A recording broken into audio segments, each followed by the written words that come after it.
আব্দুল কাদের জিলানী রাহিমাহুল্লাহ রাতের বেলা আয়াতুল কুরসি তেলাওয়াত করে শুয়ে পড়লেন। চোর হযরত আব্দুল কাদের জিলানী রাহিমাহুল্লাহর ঘরের মাঝে ঢুকে আব্দুল কাদের জিলানী রাহিমাহুল্লাহর ঘরের মালামালগুলো বস্তাবন্দি করতে শুরু করল। এবার বস্তা নিয়ে যখনই সে দরজার কাছে আসলো, দরজাটা খোলা ছিল, দরজার কাছে আসতে না আসতে দরজাটা কে যেন বন্ধ করে দিল। এবার সে চিন্তা করল, মালের চেয়ে তো জান বড়, মাল নেওয়ার দরকার নাই, আমি আমার জানটা নিয়ে পালাই। বস্তাটা রেখে যখনই দরজার কাছে আসছে, দরজা তো খোলা, সে চলে যেতে পারছে, কিন্তু এবার চিন্তা করছে মালটা এত কষ্ট করে বানলাম, চুরিও করতে আসলাম, রেখে কিভাবে যাই। আবার এসেছে বস্তাটা নেয়ার জন্য। বস্তা নিয়ে যখন আবার দরজার কাছে এসেছে, কে যেন দরজাটা বন্ধ করে দিল। এভাবে 2-3 বার যখন হলো, চোর বুঝতে পারল আসলে এভাবে চুরি করে ধন সম্পদ নিয়ে, তার সম্পদ নিয়ে পালানো সম্ভব নয়। এবার চোর চিন্তা করলো, আমি কিভাবে এই ঘর থেকে বের হতে পারি। ইতিমধ্যে হযরত আব্দুল কাদের জিলানী রাহিমাহুল্লাহ আল্লাহর ওলি, তিনি টের পেয়ে গেলেন যে ঘরের মাঝে কেউ ঢুকেছে, সম্পদ চুরি করছে, কিন্তু তিনি বুঝতে দিলেন না। চোর চিন্তা করলো, এভাবে তো আমি বের হতে পারবো না। তবে যখন যেহেতু পীর সাহেব তাহাজ্জুদ পড়তে উঠবে, দরজা খুলবে, ওযু করতে যাবে, এই ফাঁকে আমি বের হই। চোর কি করলো, হযরত আব্দুল কাদের জিলানী রাহিমাহুল্লাহর খাটের নিচে পালিয়ে রইল। চিন্তা করলো, তাহাজ্জুদের সময় পীর সাহেব উঠলে তখন আমি পালাবো। হযরত আব্দুল কাদের জিলানী রাহিমাহুল্লাহ তিনি ভাবলেন, আমি যদি এখন ওযু করতে যাই, চোরটা তো পালিয়ে যাবে। তিনি ওযুর বদলে তায়াম্মুম করে নামাজ দাঁড়িয়ে গেলেন। চোর তো আর তায়াম্মুমের মাসআলা জানে না, সে মনে মনে ভাবতেছে, এইরকম পীর তো জীবনে দেখি নাই, ওযু ছাড়া তাহাজ্জুদ পড়ে। এবার হযরত আব্দুল কাদের জিলানী রাহিমাহুল্লাহ তিনি সিজদায় পড়ে আল্লাহর কাছে দোয়া করলেন, আল্লাহ, সেও আপনার একজন বান্দা, আপনি চাইলে তাকে হিদায়াত দান করতে পারেন। আয়াতুল কুরসি পড়ার বরকতে আপনি আপনার ফেরেশতা দিয়ে আমার ঘরটাকে হেফাজত করেছেন। চোর তো বের হতে পারে নাই, চোরটাকে এভাবে আপনি বের করিয়েন না, এই চোরকে আপনার ওলি বানিয়ে আমার ঘর থেকে বের করেন। সুবহানাল্লাহ। হযরত আব্দুল কাদের জিলানী রাহিমাহুল্লাহ যখন এই দোয়া করলেন, এবার এই চোরটি এই দোয়া শোনার পর তার অন্তরের মাঝে কম্পন সৃষ্টি হয়ে গেল। হযরতে আব্দুল কাদের জিলানী রাহিমাহুল্লাহর পা দুটি জড়িয়ে ধরে চোর মাপ চেয়ে সে পরিপূর্ণ তওবা করে ভালো হয়ে গেল। সুবহানাল্লাহ। আমি বলছিলাম, প্রিয় মুসলিম ভাই, আয়াতুল কুরসি যখন আপনি পড়বেন, পৃথিবীর কোনো শক্তি আপনার কোনো ক্ষতি করতে পারবে না, কারণ আপনাকে যিনি হেফাজত করবেন তিনি হচ্ছেন আমার আল্লাহ সুবহানাল্লাহ। একবার মক্কায় মুকাররমায় আমর নামে এক ব্যক্তি ঘোষণা করল। আমর ছিল এমন ব্যক্তি, বীর পালোয়ান, প্রতি বেলায় 3 মণ চাউলের ভাত লাগতো তার খাবারের জন্য। আমর যে তরবারিটা ব্যবহার করত, সেই তরবারিটা ছিল 1.5 মণ ওজনের। এই বীর পালোয়ান সে মক্কায় ঘোষণা করল, মদিনার থেকে মুহাম্মদ সাল্লাল্লাহু আলাইহি ওয়াসাল্লামের মাথা আমি কেটে আনব। নাউযুবিল্লাহ। এই কথা বলে আমর যখন মদিনার উদ্দেশ্যে রওনা দিয়েছে, আল্লাহর নবী মুহাম্মদুর রাসূলুল্লাহ সাল্লাল্লাহু আলাইহি ওয়াসাল্লাম মসজিদে নববীতে বসা। রাসূলের মুখটা বেজার। আল্লাহর নবী মুখ বেজার করে যখন বসে আছেন, সাহাবায়ে কেরাম জিজ্ঞেস করলেন, কি হয়েছে? আল্লাহর নবী বললেন, জিবরিলের মাধ্যমে আল্লাহ ওহী পাঠিয়ে আমাকে জানিয়েছেন যে আমর মক্কার বীর পালোয়ান আমাকে হত্যা করার উদ্দেশ্যে রওনা দিয়েছে, সে নাকি আমার মাথা কেটে নেবে। এ কথা শোনা মাত্রই হযরতে আলী দাঁড়িয়ে বললেন, আল্লাহর নবী, আপনি যদি অনুমতি দেন আমি আমরের সাথে লড়াই করতে চাই, মোকাবেলা করতে চাই। আল্লাহর নবী বললেন, আলী রাদিয়াল্লাহু আনহুকে, তুমি যে আমরের সাথে মোকাবেলা করবা। হযরতে আলী দেখতে শুনতে অনেকটা বেটে ছিলেন, লম্বা চোরা ছিলেন না। আমর এত মোটা সোটা সুঠাম দেহের অধিকারী, এত শক্তিশালী একজন পালোয়ানের সাথে তুমি মোকাবেলা করবে, তোমার কাছে কি অস্ত্র আছে? হযরতে আলী বললেন, না, আমার কাছে তো কোনো অস্ত্র নাই। তো ঠিক আছে, অস্ত্র ছাড়া তুমি কিভাবে তাকে মোকাবেলা করবে? অস্ত্র নিয়ে আসো। অনেক খোঁজাখুঁজির পর একটা অস্ত্র নিয়ে এসেছেন। এটা ছুরিও নয়, ছুরি হচ্ছে যেটা দিয়ে আমরা সাধারণত পশু জবাই করি, আরেকটা হচ্ছে তলোয়ার। একটা হচ্ছে তলোয়ার, একটা হচ্ছে ছুরি। ছুরির চেয়ে ছোট যেটা, সেটা হলো চাকু, আধা হাত চাকু। হযরতে আলী এই আধা হাত একটা চাকু নিয়ে আসছে, এটা দিয়েই আমি তার সাথে লড়াই করব। আল্লাহ নবী আলাইহিস সালাম মুচকি হেসে দিয়ে তাকে অনুমতি দিয়ে দিলেন, ঠিক আছে, তুমি যাও। হযরতে আলী রাদিয়াল্লাহু আনহু আমরকে মোকাবেলা করার উদ্দেশ্যে মদিনা থেকে যখন বের হয়ে গেলেন, প্রতিমধ্যে আমরকে দেখতে পেলেন। আমর শত শত বাহিনী নিয়ে মদিনার দিকে বীর প্রকম্পে অগ্রসর হচ্ছে। হযরতে আলী রাদিয়াল্লাহু আনহু আমরের পাশে গিয়ে, আমরের সামনে গিয়ে যখন দাঁড়িয়েছেন, হযরতে আলী অনেকটা বেটে ছিলেন। এমনিতেই তো আমর অনেক মোটা সোটা লম্বা চূড়া, আবার সে ঘোড়ার উপর চড়ে বসে আছে। ছোট্ট ছোট্ট বেটে মানুষটাকে দেখে আমর বলছে, আমার পথ ছাড়ো, আমার বহুত কাজ আছে। হযরতে আলী রাদিয়াল্লাহু আনহু বললেন, না না, আমি তোমার পথ ছাড়বো না, আমি তোমার সাথে মোকাবেলা করতে এসেছি, তোমার সাথে আমি লড়াই করব। আমর রাগ হয়ে গেল, আরে বেটা, তুমি আমার সাথে কিভাবে পারবা? তোমার হাতে কোনো অস্ত্র নাই, পাগলামি করো না, আমার পথটা ছেড়ে দাও, আমার বহুত কাজ আছে, আমার সাথে অনেক লোক আছে।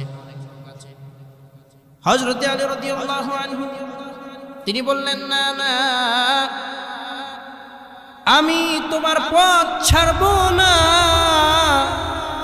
আল্লাহর নবী আমাকে বলেছেন, তুমি আল্লাহর নবীর নাকি মাথা কাটবা। আল্লাহর নবীর মাথা কাটার আগে আমি আলীর সাথে আগে মোকাবেলা করে নাও, আগে আমি আলীকে মোকাবেলা করি, তারপরে তুমি রাসূলের কাছে যাও। একথা বলে হযরতে আলী ওনার যে ছুরি ছিল, ওই ছুরির মধ্যে আয়াতুল কুরসি পড়ে মাঝখানে সামনে একটা দাগ দিল। দাগ দেওয়ার পর আমরকে বললেন, আমর, যদি তোমার ক্ষমতা থাকে এই দাগটা অতিক্রম করে দেখাও তো। এবার আমর এই কথা শোনার পর তেলে বেগুনে জ্বলে উঠল, রাগে ফেটে পড়ছে সে বলল, আলী, ঠিক আছে, তোমার সাথে আমার মোকাবেলা হবে। আমর আগে হযরতে আলীকে আঘাত করলো। হযরতে আলী রাদিয়াল্লাহু আনহু সরে গেলেন, আমরের আঘাতটা গিয়ে মাটিতে পড়ল। এবার হযরতে আলী রাদিয়াল্লাহু আনহু একটা লাফ দিয়ে আমর যে বাহনের ওপর ছিল, সেই বাহনের পাগুলো তিনি কেটে দিলেন, বাহনের ওপর তিনি আঘাত করলেন। বাহনটা শুয়ে পড়ার কারণে আমরও বাহন থেকে পড়ে গেল। এ দৃশ্য দেখার পর মক্কার বীর পালোয়ান তার বাহন থেকে পড়ে গিয়েছে দেখার পর লোকেরা যারা তার সাথে ছিল, কাফের মুশরিকরা সব ভিতর দল পালিয়ে ভাগল। এবার হযরতে আলী রাদিয়াল্লাহু আনহু বিসমিল্লাহ আল্লাহু আকবার বলে একটি লাফ দিয়ে আমরের ঘাড়ের উপর উঠে হযরতে আলী বলেন, আমি আমার ছুরিটা শুধুমাত্র আমরের ঘাড়ের ওপর ধরলাম চাকুটা, আমরের ঘাড়ের ওপর ধরলাম, এমনি দেখি আমরের ঘাড় মাথার থেকে আলাদা হয়ে দুই টুকরা হয়ে গেছে। আল্লাহ রসুল সাল্লাল্লাহু আলাইহি ওয়াসাল্লামের কাছে এসে হযরত আলী যখন এই ঘটনা বর্ণনা করলেন, আল্লাহর নবী বললেন, হে আলী, তুমি কি আমল করেছিলে? হযরত আলী বললেন, আমি তো আপনার শিখানো সেই আয়াতুল কুরসি পড়েছিলাম। বলেন না সুবহানাল্লাহ। অর্থাৎ আয়াতুল কুরসি যখন আপনি পড়বেন, পৃথিবীর কোনো শক্তি আপনার আর মোকাবেলা করতে পারবে না। আল্লাহ রাব্বুল আলামিন স্বয়ং কুদরতিভাবে আপনাকে সাহায্য করবেন। আয়াতুল কুরসি হচ্ছে কোরআনে কারীমের এমন একটি শ্রেষ্ঠ আয়াত, যে আয়াতে মহান রব্বুল ইজ্জত ওয়াল জালাল নিজের পরিচয় বর্ণনা করেছেন। বলি সুবহানাল্লাহ। যারা পড়েন আমার সাথে পড়েন, আল্লাহু লা ইলাহা ইল্লা হুয়াল হাইয়ুল কাইয়্যুম লা তাখুযুহু সিনাতুন ওয়ালা নাওম লাহু মা ফিস সামাওয়াতি ওয়া মা ফিল আরদ মান যাল্লাযী ইয়াশফা'ু عنده إلا بإذنه يعلم ما بين أيديهم وما خلفهم ولا يحيطون بشيء من علمه إلا بما شاء وسع كرسيه السماوات والأرض ولا يؤوده حفظهما وهو العلي العظيم جري بولون الله أكبر الله لا إله إلا هو الحي القيوم الله হচ্ছেন সেই সত্তা যিনি ছাড়া কোনো ইলাহ নেই, কোনো মাবুদ নেই, কোনো আইনদাতা, বিধানদাতা, শাসনকর্তা, উপাস্য নেই। তিনি হচ্ছেন আমার আল্লাহ। আল্লাহ রাব্বুল আলামিনের পরিচয় জানার জন্য আল্লাহ এই শব্দটা নিয়ে আল্লাহর পরিচয় পাওয়া যায়। বলি সুবহানাল্লাহ। আল্লাহ শব্দটাকে যদি আপনি ভাগ করে ফেলেন, শুরু থেকে আলিফটাকে যদি আপনি ভাগ করেন লিল্লাহ, এই লিল্লাহ শব্দ দিয়েও আল্লাহ রাব্বুল আলামিনকে চিনার উপায় আছে।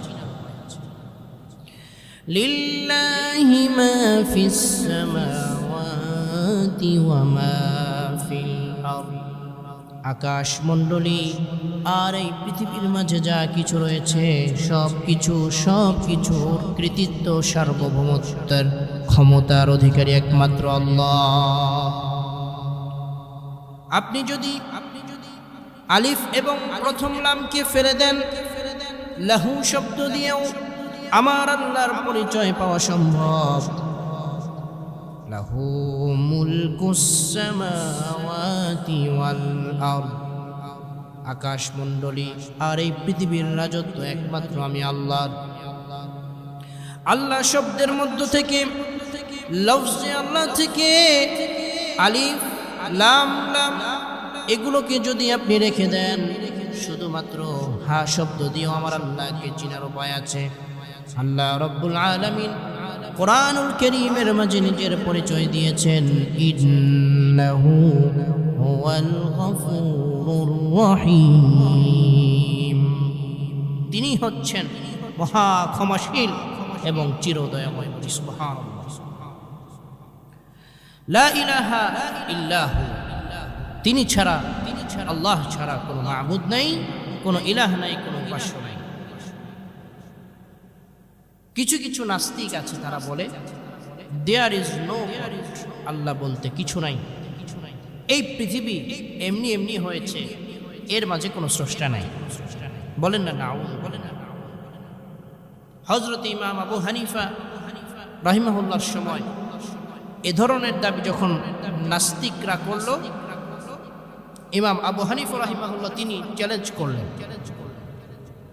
তাদের সাথে ইমাম আবু হানিফা রাহিমাহুল্লাহর একটি বহসের সময় নির্ধারিত সময়ের বেশ কিছু বিলম্ব করে হযরত ইমাম আবু হানিফা রাহিমাহুল্লাহ তিনি মঞ্চে উপস্থিত হলেন বহসের জন্য। এবার নাস্তিকরা বলছে, তোমার সাথে আবার কিসের বহস? তুমি তো তোমার ওয়াদাই রক্ষা করতে পারো না, সময় মতো তুমি আসতেই পারো নাই, তুমি মনে হয় ভয় পেয়েছো হেরে যাবে এজন্য, না হয় তুমি কেন দেরি করলে আসতে? হযরত ইমাম আবু হানিফা রাহিমাহুল্লাহ তিনি বললেন, ঠিক আছে, আজকে বহস করি আর না করি, দেরি কেন করলাম এটার একটু ব্যাখ্যা। হযরত ইমাম আযম আবু হানিফা রাহিমাহুল্লাহ তিনি বললেন, আমি যখন তোমাদের সাথে বহস করার জন্য রওনা দিলাম, প্রতিমধ্যে আমি দেখলাম বিশাল একটা নদী যে পার হবো কোনো নৌকা নাই। কি করি দেখলাম কোন ধরনের কাঠুরে ছাড়া, কাঠুরেরা যেই কাঠ কাটার, তাদের যেই কাঠ কাটার জন্য কাঠুরেরা যা ব্যবহার করে, এ ধরনের কোনো সরঞ্জামাদিও নেই। হঠাৎ করে দেখলাম একটা গাছ টুকরা টুকরা হয়ে আমার সামনে আসলো, কোনো ধরনের মিস্ত্রি ছাড়া অটোমেটিক একটি নৌকা তৈরি হয়ে গেল। নৌকাটাকে এবার নামানো হলো নদীতে, কোনো ধরনের মাঝি ছাড়াই নৌকাটা অটোমেটিক চলে আমাকে পার করে দিল। এইভাবে আমার পার হয়ে আসতে তোমাদের কাছে উপস্থিত হতে দেরি হলো। নাস্তিকরা বলছে, আমাদেরকে পাগল মনে হয়? প্রথমে ভেবেছিলাম তুমি একজন জ্ঞানী মানুষ, এখন তো দেখি তুমি একটা আস্ত পাগল। কাঠুরে ছাড়া কি কাঠ কাটা যায়? মিস্ত্রি ছাড়া কি নৌকা বানানো যায়? মাঝি ছাড়া কি নৌকা চলে? এটা তো কখনো সম্ভব নয়। হযরত ইমাম আযম আবু হানিফা রাহিমাহুল্লাহ তিনি বললেন, কোরআন হাদিস দিয়ে তোমাদের সাথে আজ কোনো বহস আমি করব না। কাঠুরে ছাড়া যদি কাঠ কাটা না যায়, সামান্য একটা নৌকা যদি মিস্ত্রি ছাড়া বানানো না যায়, মাঝি ছাড়া নৌকা যদি না চলে নদীতে, এত বিশাল বড় আকাশ, এত বড় নভমণ্ডল ভূমণ্ডল, আকাশ আর এই জমিন আমার আল্লাহ ছাড়া সৃষ্টি হয় নাই, আমার আল্লাহ এগুলোর সৃষ্টিকর্তা। সুবহানাল্লাহ। নাস্তিক বুঝতে পারল অবশ্যই একজন স্রষ্টা আছেন। হযরত ইমাম আযম আবু হানিফা রাহিমাহুল্লাহর হাতে কালিমা পড়ে নাস্তিকটা মুসলমান হয়ে গেল। সুবহানাল্লাহ।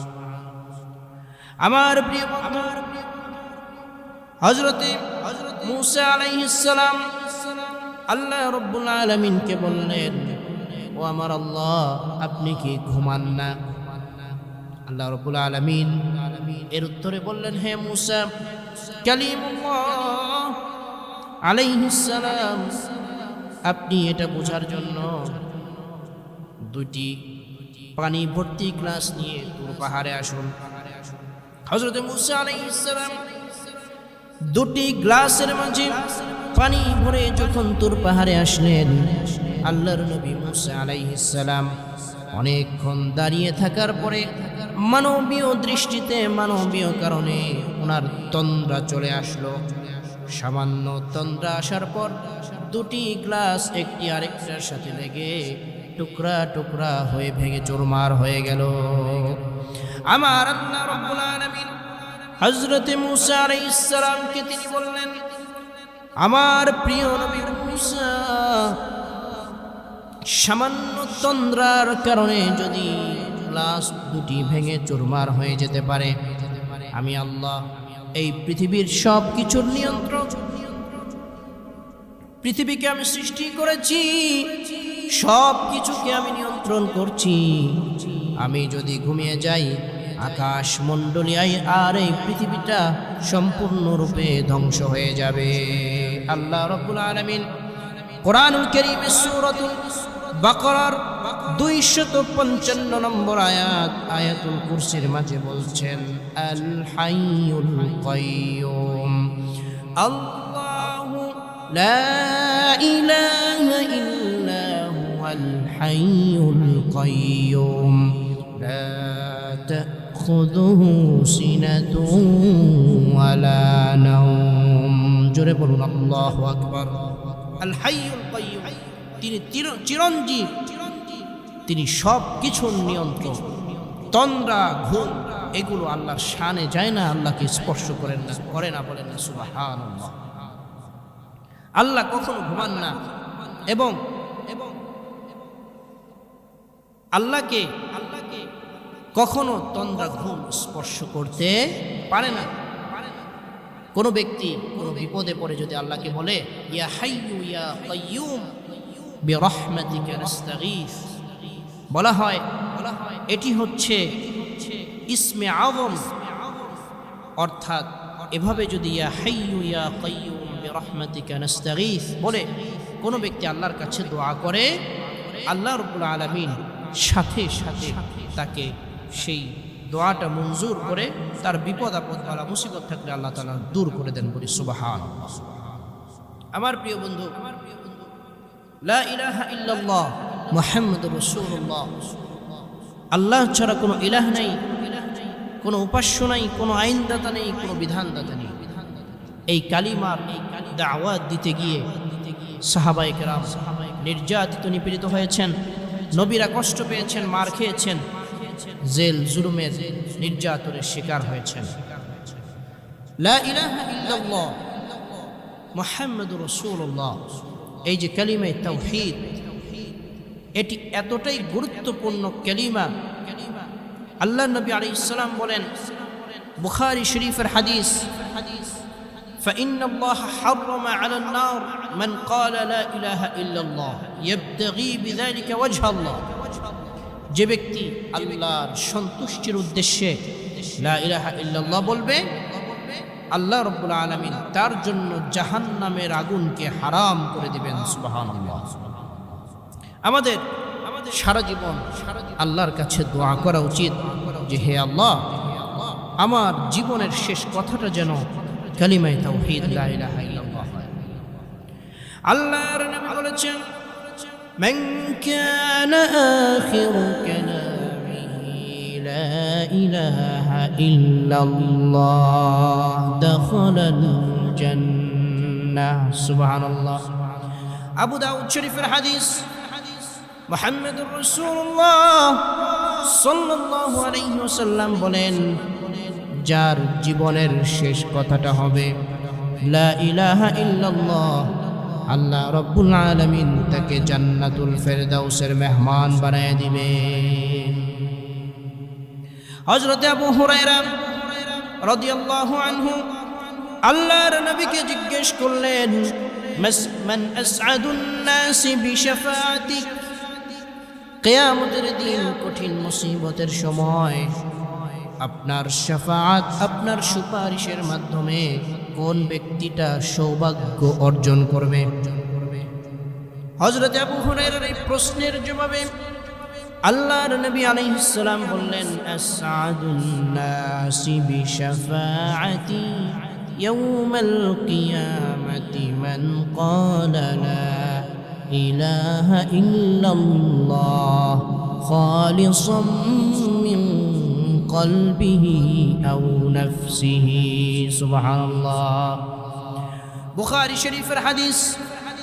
হযরত আবু হুরায়রার প্রশ্নের জবাবে আল্লাহর নবী সাল্লাল্লাহু আলাইহি ওয়াসাল্লাম তিনি বললেন, কিয়ামতের দিন আমার সুপারিশের সৌভাগ্য অর্জন করবে ওই ব্যক্তি, যেই ব্যক্তি তার অন্তর থেকে, অন্তরের অন্তঃস্থল থেকে মন খুলে বলে লা ইলাহা ইল্লাল্লাহ। অন্য হাদিসে আল্লাহর নবী বলেছেন, আফযালুয যিকরি লা ইলাহা ইল্লাল্লাহ ওয়া আফযালুদ দুআই আলহামদুলিল্লাহ। সর্বোত্তম জিকির হচ্ছে লা ইলাহা ইল্লাল্লাহ। হাদিসে এসেছে কোন ব্যক্তি শেষ জামানায় এমন হবে যে কোন ব্যক্তি সকালবেলা মুমিন থাকবে, সন্ধ্যাবেলা কাফের হয়ে যাবে। ইউসবিহু মুমিনান ওয়া ইউমসি কাফিরান ওয়া ইউমসি মুমিনান ইউসবিহু কাফিরান। সন্ধ্যাবেলায় মুমিন থাকবে, সকালবেলা কাফের হয়ে যাবে, ঈমানটা চলে যাবে, এই ব্যক্তি টেরও পাবে না। এমন একটা সিচুয়েশন বর্তমান যুগে চলে এসেছে আমার প্রিয় মুসলিম ভাই। এজন্য ওলামায়ে কেরাম বলেন সকাল সন্ধ্যা কমপক্ষে 100 বার লা ইলাহা ইল্লাল্লাহর জিকির করা প্রত্যেক মুসলমানের জন্য একটা দায়িত্ব। লা ইলাহা ইল্লাল্লাহ এই কালিমার দাওয়াত দিয়েছেন প্রত্যেক নবী। আল্লাহ রাব্বুল আলামিন কোরআনে কারীমের মাঝে কথাই বলছেন, প্রত্যেক নবী তার কওমকে দাওয়াত দিয়েছেন, ইয়া কওমি আবুদুল্লাহা মা লাকুম মিন ইলাহিন গায়রুহু। হে আমার কওম, এক আল্লাহর ইবাদত করবে, তিনি ছাড়া তোমাদের কোনো ইলাহ নাই। প্রিয় বন্ধু, আল্লাহ হচ্ছেন আমাদের রব, আমাদের খালিক, আমাদের মালিক, আমাদের রব, আমাদের সব। আয়াতুল কুরসির মাঝে আল্লাহ বললেন, আল্লাহু লা ইলাহা ইল্লা হুয়াল হাইয়ুল কাইয়্যুম লা তাখুযুহু সিনাতুন ওয়ালা নাওম লাহু মা ফিস সামাওয়াতি ওয়া মা ফিল আরদ মান যাল্লাযী ইয়াশফা'ু ইল্লা বিইذনিহি। বলেন সুবহানাল্লাহ। আকাশ এবং পৃথিবীতে যা কিছু আছে সব কিছু আমার আল্লাহর নিয়ন্ত্রণাধীন। কে এমন আছে আল্লাহর অনুমতি ছাড়া আল্লাহর কাছে সুপারিশ করতে পারে? কেউ এমন নাই। আল্লাহ বলছেন, ইয়ালামু মা বাইনা আইদিহিম ওয়া মা খালফাহুম। মানুষের আগের পরের সব কিছু আমার আল্লাহ জানেন। আল্লাহ রাব্বুল আলামিন পরবর্তীতে বলছেন, ওয়ালা ইউহিতুনা বিশাইইন মিন ইলমিহি ইল্লা বিমা শাআ। তারা আল্লাহর ইলম থেকে কিছুই জানতে পারে না, তবে আল্লাহ যা জানাতে চান শুধুমাত্র তারাই জানতে পারে। আল্লাহ বলছেন, ওয়াসিআ কুরসিয়ুহুস সামাওয়াতি ওয়াল আরদ ওয়ালা ইয়াউদুহু হিফযুহুমা ওয়া হুয়াল আলিয়্যুল আযীম। আকাশ মণ্ডলী আর এই পৃথিবীকে আল্লাহ রাব্বুল আলামিন কুরসি বেষ্টন করে আছে। কুরসি কি? হযরত রাইসুল মুফাসসিরিন আব্দুল্লাহ ইবনে আব্বাস রাদিয়াল্লাহু আনহু কুরসির তাফসীর করেছেন মাওদিউল কদামাইন। আল্লাহ রাব্বুল আলামিনের পা রাখার যে সিংহাসন, এটাকে বলা হয় কুরসি। এই কুরসিটা এত বড়, হাদিসে এসেছে আল্লাহর নবী বলেছেন, পুরা আকাশ এবং এই জমিনকে যদি এই আকাশ এবং জমিন কুরসির কাছে এতটাই ছোট, বিশাল মরুপ্রান্তরে ছোট্ট একটি দানা যদি পড়ে থাকে, এটা যেমন কুরসির কাছে আকাশ মণ্ডলী আর পৃথিবীটা তেমন। সুবহান। আল্লাহর আরশের পর সৃষ্টির বিশালতার দিক থেকে দ্বিতীয় অবস্থানে হচ্ছে আল্লাহর কুরসি। ওয়ালা ইয়াউদুহু হিফযুহুমা।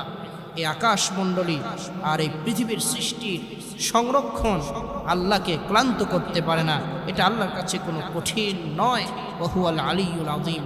তিনি তো অনেক সম্মানিত এবং সর্বোচ্চ সম্মানের অধিকারী। প্রিয় বন্ধু, আয়াতুল কুরসি আমরা আমল করব, প্রত্যেক ফরজ নামাজের পরে আমরা পড়ব এবং আয়াতুল কুরসির যে শিক্ষা এটা আমরা বিশ্বাস করব, কালিমায়ে তাওহীদের আমল করব। রব্বুল আলামিন আমাদের আজকের এই তাফসীর মাহফিলকে কবুল করুন। আসসালামু আলাইকুম ওয়া রাহমাতুল্লাহি।